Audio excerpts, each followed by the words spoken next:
Alright, we should be live. I am fresh from the shower. So we are starting much later than normal today, but we get lunch for everybody and then a shower. So we're back. We're working on Vivi. And he is currently at 98 cards, 98 spells. Well, 98 things that don't count as land technically for him because we do have a tabernacle on the list, and I am counting that as a spell, not a land, because it does not tap for mana. So yeah, we currently have 98 cards that need to get down to 60 and then figure out his lands from there. So let's see what we can do.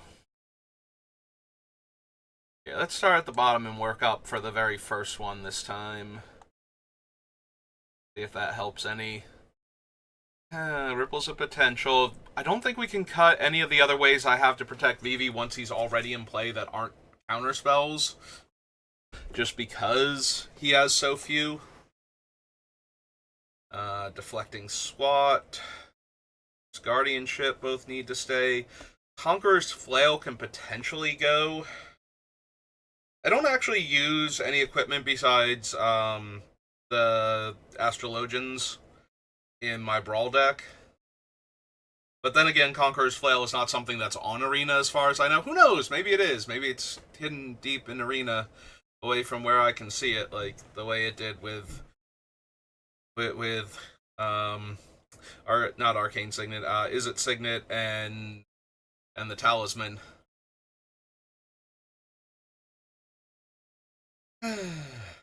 Anyway. So Conqueror's Flail maybe. Physics Mastery should stay. Arcane Signet should stay. Champion's Helm. Champion's Helm does a better job of protecting Vivi overall, but Conqueror's Flail makes it so that all of my things are probably resolving when I cast them on my turn, which is the best time to cast most of my spells anyway, since casting the spells gives Vivi counters, which then gives me more mana to cast more spells. So actually being protected on my turn is kind of a big deal. Like, Vivi is way better not letting opponents interact with his spells on his turn than he would be giving his spells flash so he could cast them on opponents' turns. Whereas normally you would want to be able to flash in your spells. Vivi just does more without that because of how he works. Yeah, it's entirely because of how he works, because he can only add mana on your turn, so. Of course, he's much better at casting spells on your turn than he is on other players' turns, even if given the option. But sometimes it's good to say it out loud, just to reinforce it.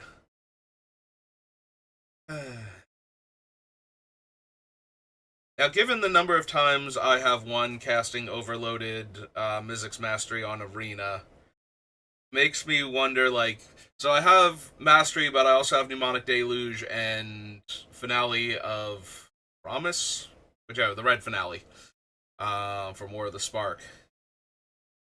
It's like, do I need all of these? Well, I did cut Enter the Infinite and Omniscience, so kind of. I kind of need some big splashy spells at the top end to take advantage of all this mana to actually end the game, as opposed to taking like a whole bunch of turns in a row. Like, that's really powerful too, and can certainly help Vivi out, but it's actually way more important to cast a spell that casts 5 other spells and deal a ton of damage that way, and have one of those other spells be a Time Walk, maybe.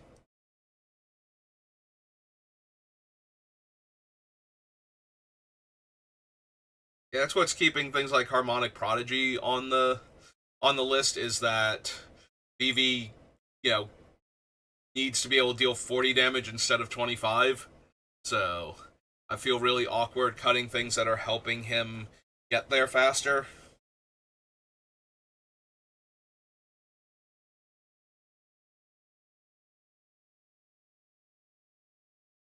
Expropriate, Archmage of Runes. It could be the Archmage of Runes. It seems a little bit better for Commander in the same way that the Harmonic Prodigy does, where it's like, yes, it's one of my few other creatures, so creature removal is going to kill it. But a lot of the time, like, my creatures, aside from Vivi, are not the problem. Like, Vivi is actually the problem. Archmage of Runes is decent. You know, obviously I'm getting to draw cards for casting my spells, and my spells are a little cheaper, so both of those are reasons to kill him. But there are way worse things going on most of the time. Like, he's not the issue. Vivi is the issue. So, if our opponents can kill only one of our creatures, they're going to go for Vivi. Archmage is more likely to be collateral damage. Same with Harmonic Prodigy. And if they're collateral, like if they're not collateral damage specifically, then I can protect them the same way I can protect Vivi. So if I Vivi's not in play, and the Archmage is drawing me cards, is going to draw me a card for playing the spell that's protecting it already anyway. Like, maybe might as well protect it and draw an extra card, and go on from there. So that way I still have my card drawing engine. Notably, for collateral damage, the Archmage, in addition to being able to be protected by counter spells, cards like the Archmage can be protected by specifically March of Swirling Mist, since it can phase out multiple creatures. So we do have a way to protect it that's not like... Obviously, we protect Vivi over just about anything, barring some unusual circumstances. So normally Vivi will be the one that most needs to be protected. But we do have ways to protect the other ones also from mass removal if they're not going to go for Vivi specifically. The weird thing is if they go for the Archmage first to bait out my instant speed protection effects because they have another sorcery speed way to kill Vivi. Might be like one of the weirder things that can happen because of the other creatures, but...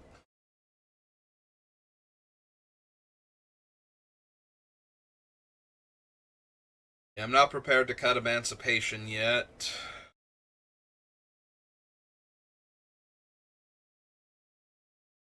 Got my two alternate time warps.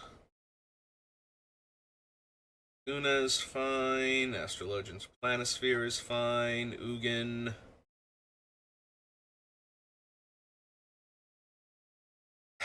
There's a part of me like it could legit be Ugin, but on the other hand, Ugin is very good for getting me ahead in games that are dragging on where I can just start killing things, because I have a lot of colorless spells on this list still, like my mana rocks and whatnot.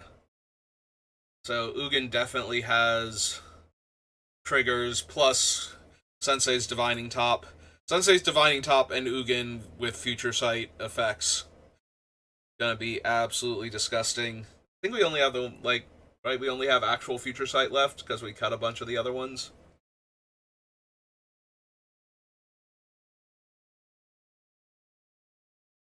But still, we can very easily clear out a board of all non-Eldrazi, non-artifact problems. I guess they get to keep their lands too, but that was always going to be true. So we can turn their lands oh so colorful, but I don't think I want to bother with an Alcior's Tomb or something. I forget what else can tap to make, like, an opposing permanent one or more colors. Like, Alcior's Tomb is the first one that pops in my head, but...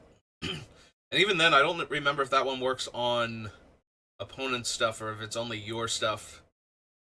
Basically get around things like protection and color hosers and whatnot.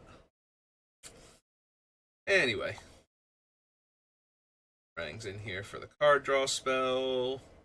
And then it shuffles back in so I can potentially draw the card draw spell again on another, like, obviously not from its own thing, in case you don't know how omens work. But yeah, you do the entire omen effect first, and then you shuffle the omen back in. So I would draw my 3 cards and discard one first, and then shuffle it back in. Artist Town is probably too important for actual commander. It could be Axonal. It could also be that I get rid of Fiery Emancipation, because Axonal's actually slightly better. Like, you have to exile Axonal, otherwise he's just going to keep doing his thing, or destroy him in land form, I guess, is your other option. Because 2 spells against 2 opponents means I can flip this guy back over. And chances are, if I cast 2 spells, Vivi will have the mana to transform him back, so... Now, granted, that means I missed out on like 6 points of damage to everybody, but that also means that I got my thing back in the first place. I was going to miss that damage anyway. The downside, of course, is that Axonal is way more vulnerable than Fiery is. Like, it's way easier not only to kill him, but to exile him. And he's also weirdly vulnerable to land destruction on top of that. So, he's got multiple vulnerabilities, including being the most vulnerable permanent type.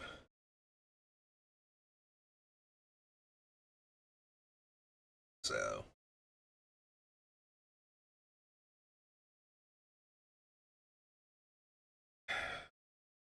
Every time I see the One Ring, I want to cut it, and then I remember this is Commander, not Brawl.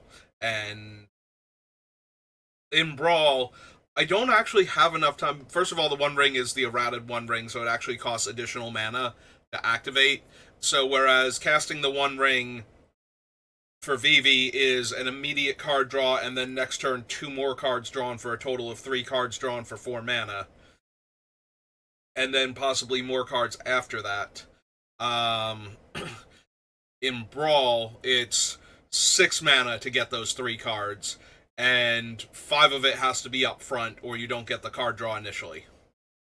So it's actually a lot worse overall than in Commander. Also, the higher starting life total, and the fact that I need that many more cards drawn in order to cast enough spells to kill the opponents, are both major factors for why the One Ring needs to stay. But every time I see it, my first initial reaction is the One Ring is not actually good in this deck, but it's actually the Arena One Ring is not good in Brawl for Vivi, I don't think. Like, don't get me wrong, I've definitely seen it be good in other decks, and I've run it in other decks, including my, what's his name, Duretti, the Aether Drift Duretti. Because it also gives him a built-in way to sacrifice it once the burden counters are getting too high. And then get it back and start drawing more cards with it later. Like, both of those are factors.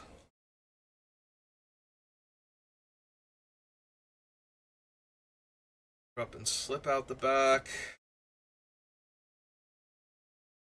I'm gonna wind up losing some combination of Arcane Bombardment and Cast Through Time. Because I just have to. They're cards that I get to them and I'm like, yeah, I need to cut something.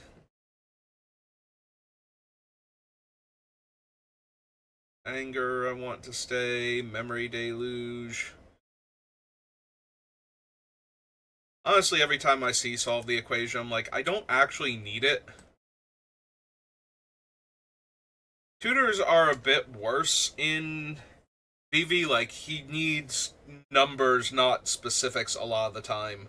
Like, yeah, sometimes he really would benefit from a specific spell being drawn, as opposed to drawing a whole bunch of cards, especially if some of them are lands or other mana sources like mana rocks or something. But for the most part, he benefits from volume drawn, not specifics.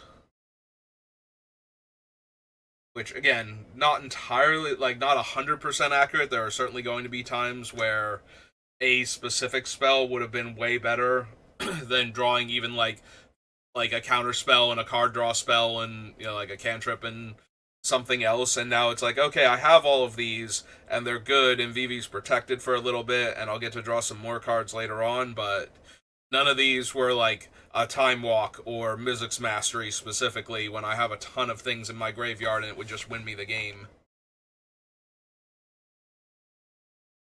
But because of that, because I don't normally need one specific card, a lot of the time, Solve the Equation is probably worse than just other card draw spells for the same casting cost.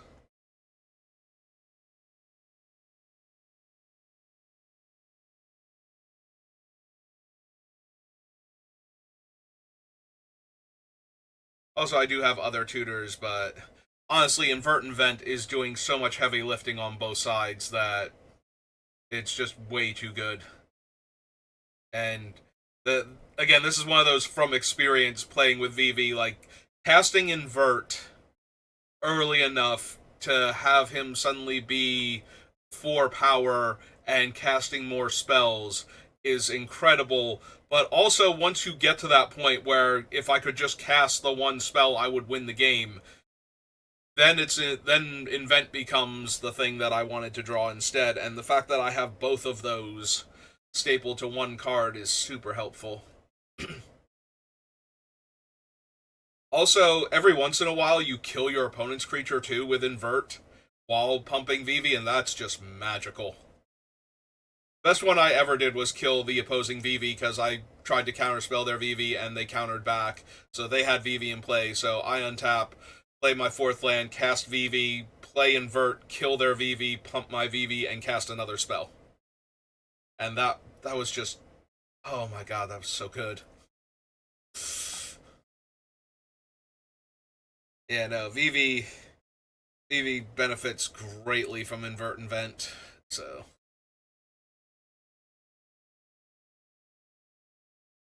I'd rather have that than solve the equation, for example.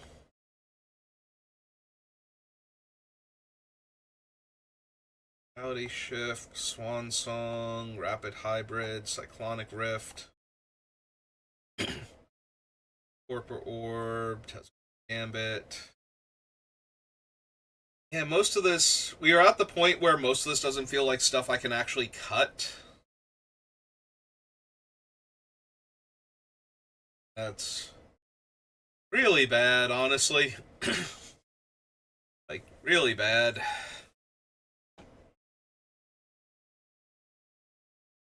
Chalice. It could be Everflowing Chalice. I need to check my mana rocks, but I could see it being Everflowing Chalice, honestly. For the same reason I cut, what's its name? The Cornucopia. Astral Cornucopia. Give her the moment. Really needs to say if it can. Ponder, Pact of Negation. Twice, Ophidian Eye. It legit could be Ophidian Eye. Like, Curiosity is so good on Vivi, but finding a spot to stick it and then having the mana to cast a whole bunch of other spells can be a little tricky sometimes. And if that's going to be a little tricky, then Ophidian Eye is a lot tricky for the same reason.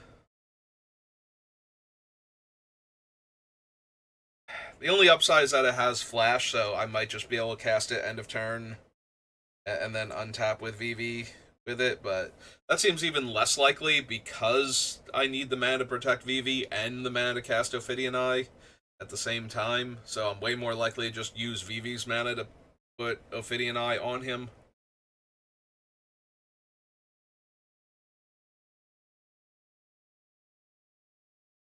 Try to talk myself into things that are good, but maybe not quite good enough.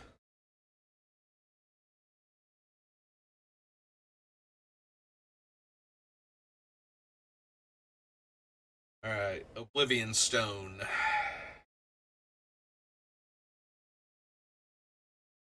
If I get rid of this, my only actual catch-all removal, like mass removal effect, is Cyclonic Rift. That seems a little dicey. Like, I don't want to kill Vivi, but there are going to be times where Vivi is not going to win the game with everything else that's in play, and I kind of need to get rid of everything else. So, like, I would prefer things that don't risk Vivi at all. You know, things like the Cyclonic Rift, where Vivi's not going to get bounced by it unless somebody gains control of the spell in the middle of casting it. At which point in time, I'm probably in a lot of trouble anyway, because now their stuff is still in play, and if they were at all one of the problems that I was trying to deal with there, Off, Ristic Study, Misdirection, Grim Monolith.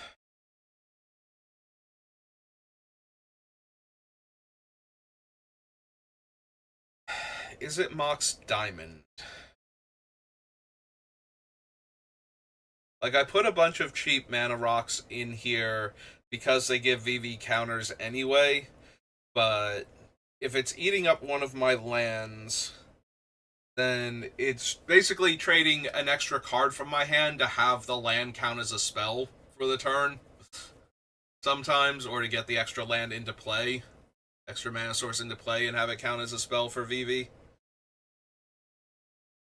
And that can be a little bit difficult. Then I have to check with all the artifacts I'm cutting if Mox Opal is still fine. Like, we might get to the point where it's only Mox Amber left. Like, Chrome Mox is the worst out of the group, outside of Mox Jasper that I was never going to run anyway. I guess Tourmaline Mox is also absolutely terrible, but yeah, like those two were never going to make it here in the long run. Or I'm sorry, those two were never going to make it, and the ones that we cut weren't going to make it in the long run anyway. But now I'm wondering, like, because giving up an actual card from my hand is too problematic a lot of the time. Like, most of the spells are too important for Chrome Mox to eat them, and the ones that are least important at that point are usually colorless anyway because they're other mana rocks. So the fact that I can just run it out as a 0-drop non-creature spell to pump VV is fine and all, but I need things like Paradoxical Outcome at that point in order for it to actually, you know, benefit VV more than just something that put a 1/1 counter on, because at that point I'd be way, way better off with, like, Urza's Bauble and Mishra's Bauble, for example. Like, they're actually doing something, and they draw me cards in the long run, even if they don't give them to me right away. Yeah, I can see Mox Diamond going. I do think it's good in the deck, but I think Mox Amber is the best one because once VV's down, it's just a mana source. And our goal is to get VV into play anyway, so. As long as I don't need it to help VV resolve, it's a pretty decent mana source. If anything, it's not quite a land is the problem, because I don't have any other cheap legendary creatures besides Baral. Like, we cut Ragavan already, so. And even then, Ragavan and Baral by themselves are not enough to actually make it count as a mana source. Like, in order to count Mox Amber as a mana source, I think you have to be running, like, Risk the Redeemed or a Samaru or something that costs preferably 1 mana or 0 mana, like the one Kobold. I forget which one of the kobolds is specifically a 1 or a 0 mana 0/1 kobold with, like, game text. It's meant to be a commander. There's that one, and there's one that's like 1 mana and has a bunch of stuff going for him too, and I think they're related. Like, I think one's the son of the other one or something. But yeah, you want like 0 to 1 mana commanders for the most part, maybe 2 mana at most. Because you don't want to have your Mox Amber not be producing mana and have it be like your third or fourth land. A lot of the time, that's not going to work out too well for you. Sapphire Medallion needs to stay. Almost all of my colored spells are blue.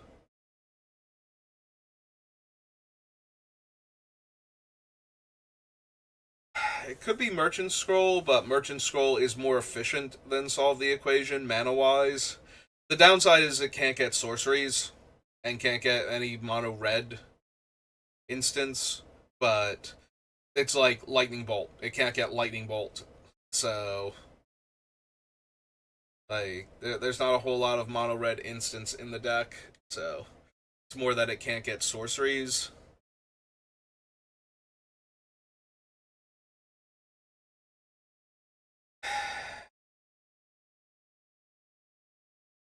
I am very seriously debating Mystical Tutor is so cheap, and we have so much card draw that it should not be an issue.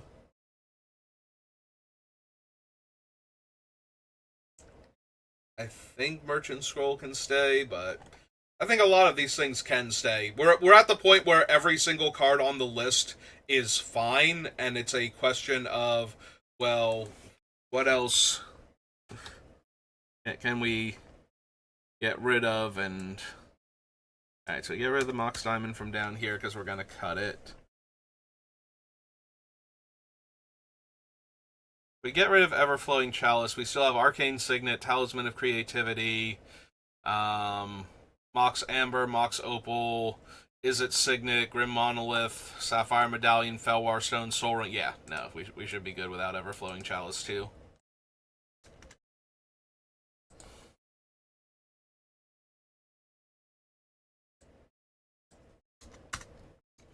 Alright, so we get rid of those three. Go down to 95. And now I need to check my artifact count again. Yes, through all the different parts. Alright, 1, 2, 3,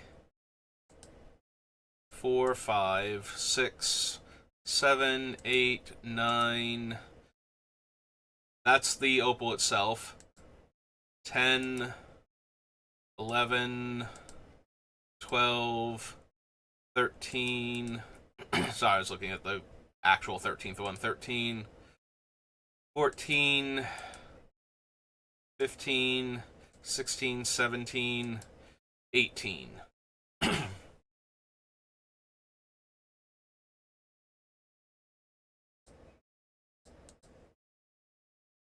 we currently have 18 artifacts, which is about a third of the deck.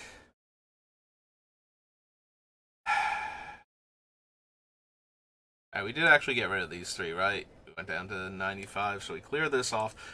I think Mox Opal can go too.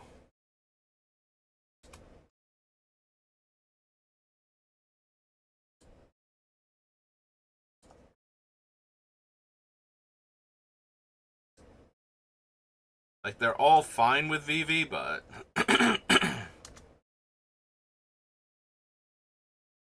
we did cut Bergie, so got to cut her off from the bottom list here.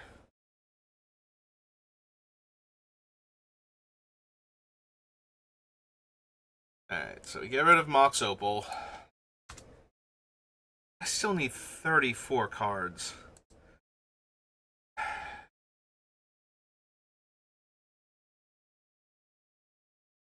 Alright, let me do a quick count. Make sure that we are actually... What are we supposed to be at? 97? 94. Okay.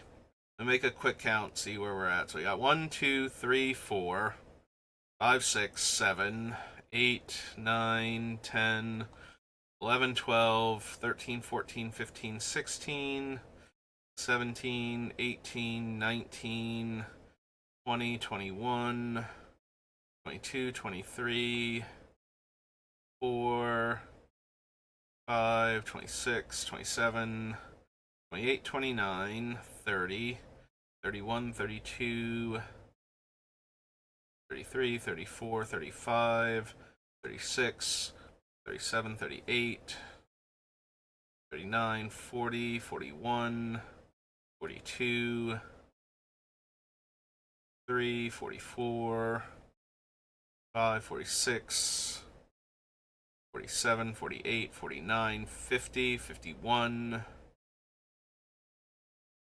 52, 3, 4, 55, 56,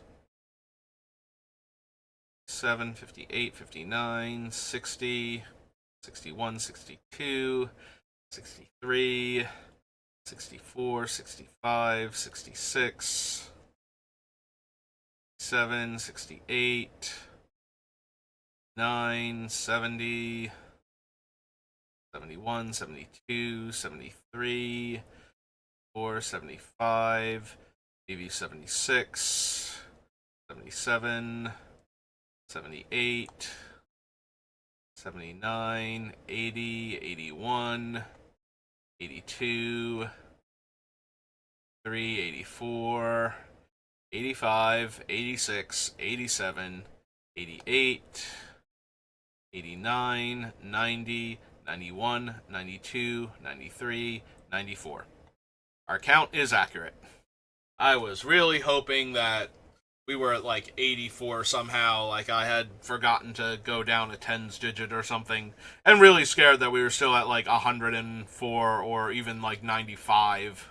But nope, we need to cut 34 cards off of this list.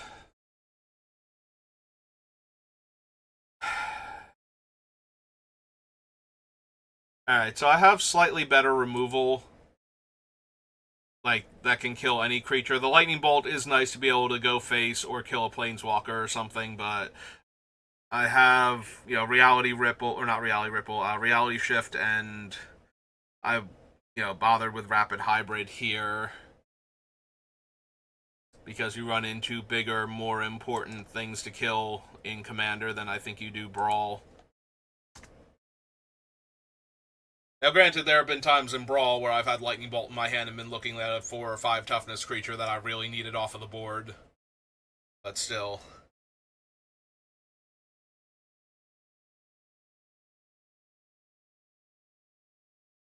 Lose the Bolt.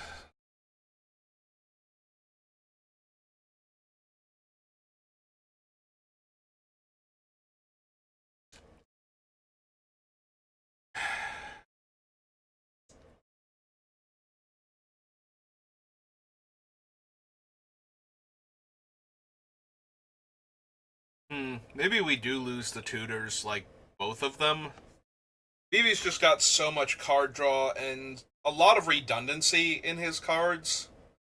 Like, he has a lot of different counter spells, a lot of different card draw spells, a lot of different ways to protect him besides the counter spells. Well, he's got 6, but he's got 6 on top of all of the counter spells being able to protect him. Um,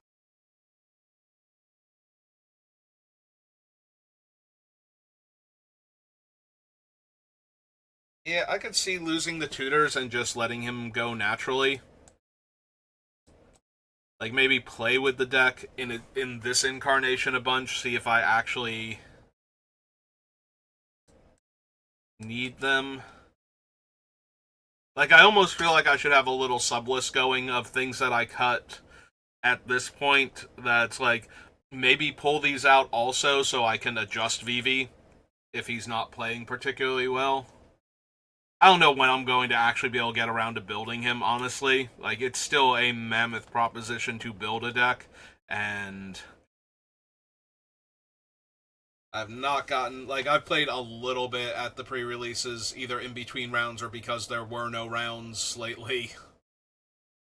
But putting together a commander deck that I'm going to play with, like, maybe a couple times every 3 months, because that's our release schedule now, or 2 months technically.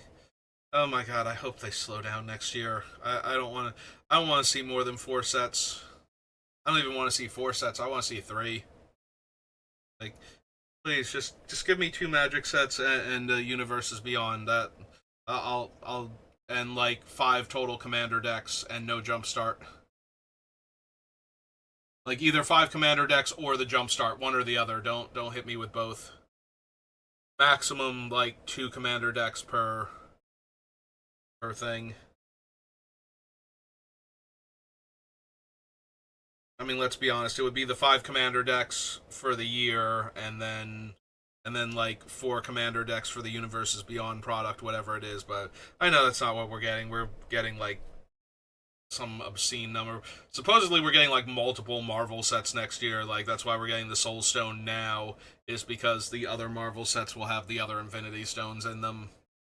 And I forget what the actual like roadmap looked like for next year, but as far as, oh hey, here's all the stuff that's coming, I'm sure somewhere between Spider-Man and the end of Avatar's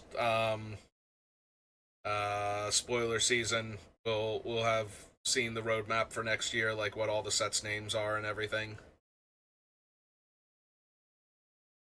Have an order for them, like a release order for them. Anyway,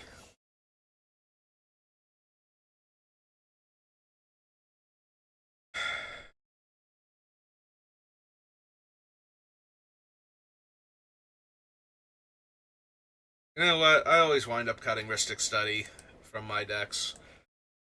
I am not as huge a fan of it as other people are. I would not mind Rhystic Study just taxing everybody's mana to death and back while I'm trying to stick Vivi and keep him safe, which is why Rhystic Study has made it this deep on the list. But at the same time, I do not care for the card as like I do not have the fanatical devotion to that card that other people do. Whenever somebody plays Rhystic Study against me, it tends to annoy me more than win them the game.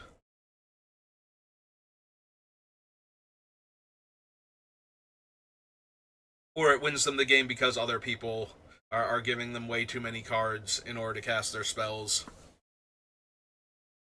Instead of, treating it as a tax on your spells almost exclusively. Not entirely exclusively. There are going to be times where you need to cast the spell, and if they draw a card, oh well. Like, the other thing's way more important, but it has to be a situation like that. I do think we cut the Ophidian Eye. It's a little bit harder to get to stick on Vivi properly.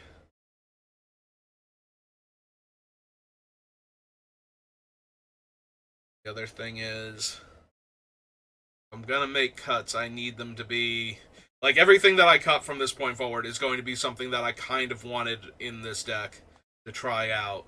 So, or things that are in like Brawl Vivi that I didn't think should be cut at first.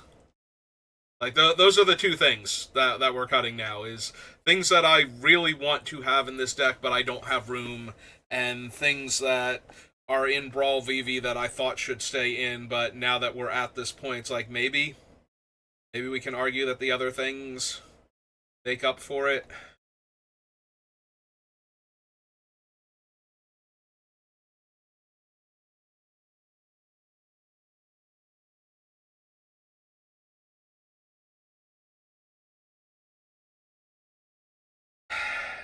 Do I cut Conundrum?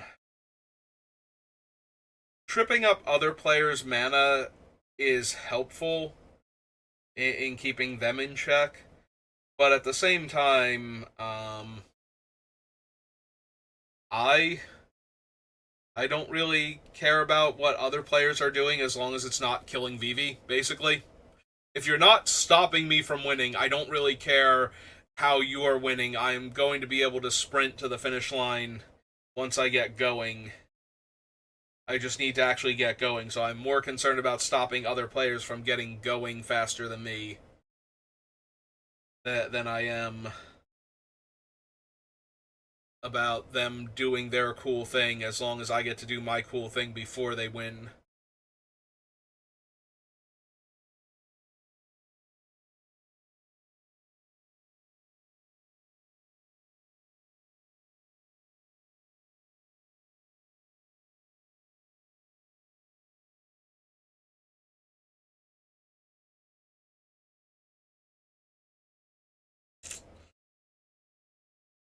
That being said, it's still very helpful, and it's a cantrip also, so that gives it a bit more wiggle room in the deck. If it did not also draw me a card, if it wasn't a hate piece that replaces itself, maybe I could cut it, but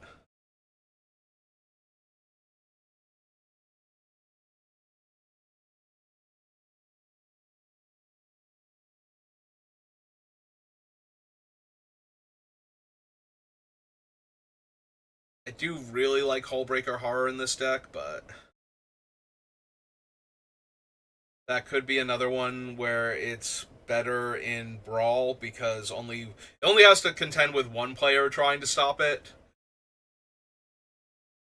And it's really hard for me to protect this thing at 7 mana. Like, I can probably protect it once or twice, but that's about it. Because anything that I have that protects it anyway. Like its own thing would deflect the spells back to the opponent's hands that are trying to kill it. So I don't have a whole lot that will protect it that wouldn't have countered the spell anyway, so I'd have to like counter the spell and use it to bounce things. It's also really good with Vivi and any combination of like cheap mana rocks. Like, oh, I'm gonna tap my, I'm gonna tap my mana vault for 3, and then I'm gonna use 2 of that 3 to cast, a 1 drop or a 2 drop mana rock like a Felwar Stone. So I'm gonna cast Felwar Stone, and that triggers the Horror. So I'm going to bounce Mana Vault back to my hand, and Vivi's going to deal a point of damage to all the opponents and get another counter. And then I'm going to tap the stone for mana and play Mana Vault. And now I have infinite colorless mana going, or technically infinite colored mana of whatever colors my opponent's lands can produce. Because I can use the colorless mana, like the 3 mana from the vault is the 2 to recast the stone and the 1 to recast the vault. So yeah, I can just keep generating colored mana at that point. Also works with the Moxen that are still in the deck. Yeah, there's potential there for a lot of things with Hullbreaker Horror, so.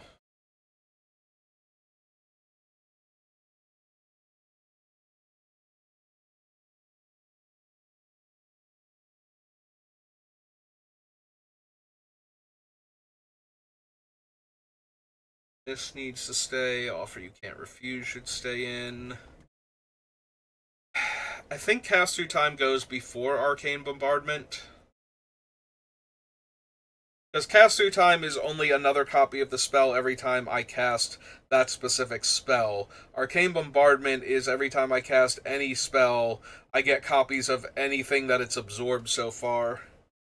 And I'm pretty sure since I can cast the copies, even if I exile a counterspell, once I get the second counterspell, I can start doing tricks where I'm still casting all of the counterspells on my stuff and then countering my counters and getting the effects. Which is particularly helpful if one of them is something like an Offer You Can't Refuse, and then I get to, I get to try and counter my own spell, but then I Offer You Can't Refuse the other counter spell, and now my spell resolves, and I get 2 treasures and 3 counters on Vivi and deal 3 damage, and now I exile another card to add to the list. And, eventually we could hit one of the big ones, and now I just win the game every time. Like, casting a spell now gives me an extra turn or 2. So.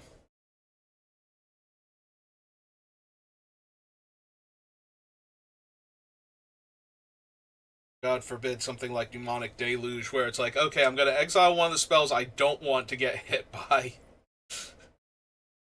Arcane Bombardment, and then I'm going to cast that thing 3 times, and then I'm going to hope that Arcane Bombardment now hits, or will hit other things in the future.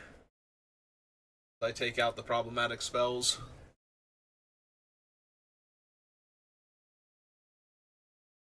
I think, like, reactive spells that aren't particularly helpful now. But yeah, it's probably cast through time at 7 mana versus the 6 mana for Bombardment.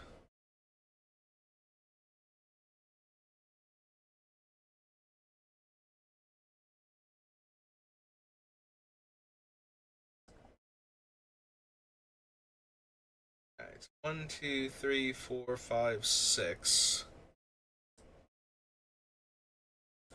It's me down to 88.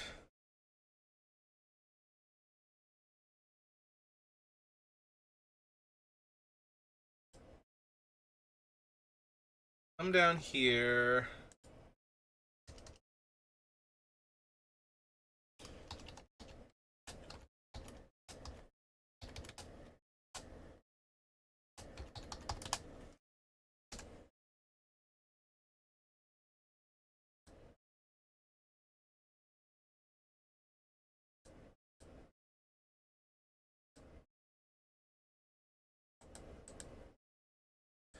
Clear those off. Because these are things where it's like, okay, maybe Vivi's got a little too much of something else, and I do have more room than I thought I did.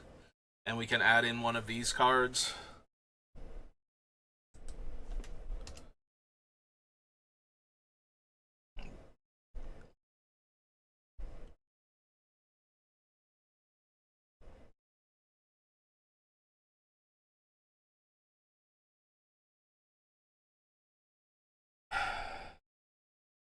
I do wonder if all of the counter spells mean that I don't actually need all of these.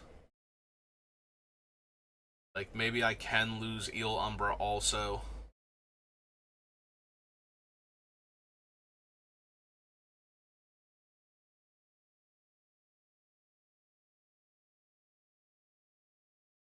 That's convenient.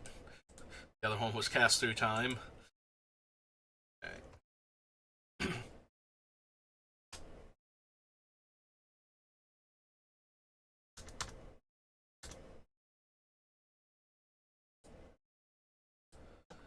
Alright, down to 87.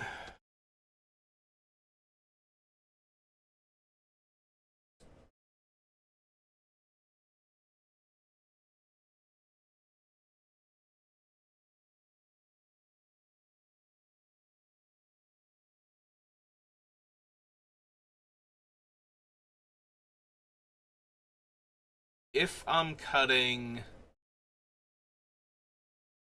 Rhystic Study,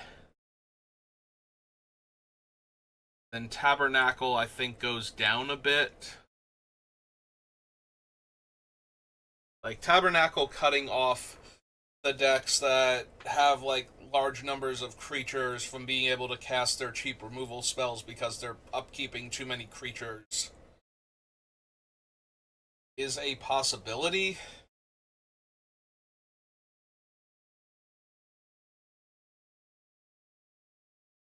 Without the Rhystic Study also, then they just kind of let, you know, a creature or two die, and now they have the mana for their spell where they might need to let another creature die on top of that just to be able to not pay for Rhystic, or to be able to pay for Rhystic Study.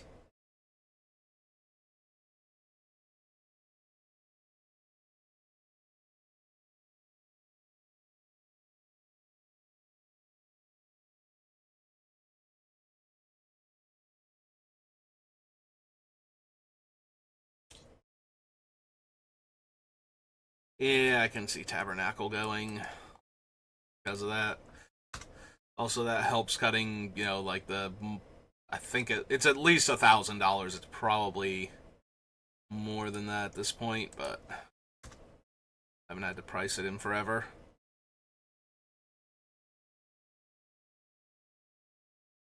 I put the Tabernacle there.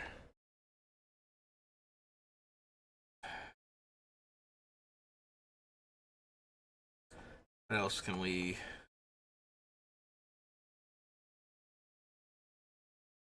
I keep thinking Time Stretch. Like, Time Stretch is weaker than Expropriate for the same mana cost, and not so much stronger. Like, 2 turns is a lot. 2 turns is definitely way more than 1 turn, but I need stuff to do on those turns too. Like, if I capture Jing Shao and I don't have any like big card draw spells in my hand or anything, and I don't draw one on the next turn, then capture is kind of 5 mana, untap my lands, draw a card. Reset Vivi's ability.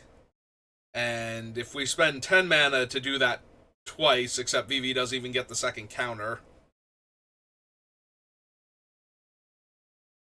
But at least with Expropriate, I'm probably going to take a bunch of things while I'm at it, so.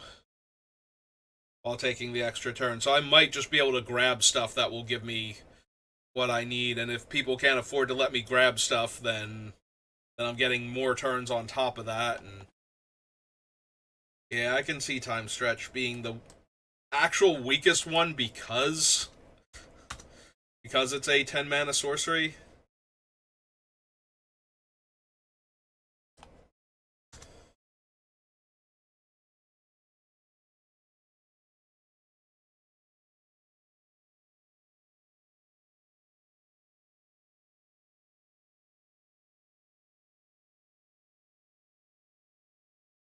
Alright, we're just about at the 50-minute mark. I am slowing down a bit, I feel like. Although, doing this where I'm like, okay, we pull them out just in case I'm wrong about them, and we do actually have room for them and something else can go instead. Something else isn't pulling its weight or something. I do like that idea, so that's going to help me get through these last 28 or last 25 cuts, but it's still ugly. But that's only because Vivi's so strong and there are so many powerful cards left on the list that are working with him. So we'll call it there for right now. I'll be back on doing something Magic related, probably drafting Edge of Eternity's Alchemy or something. Just because that's what's available right now.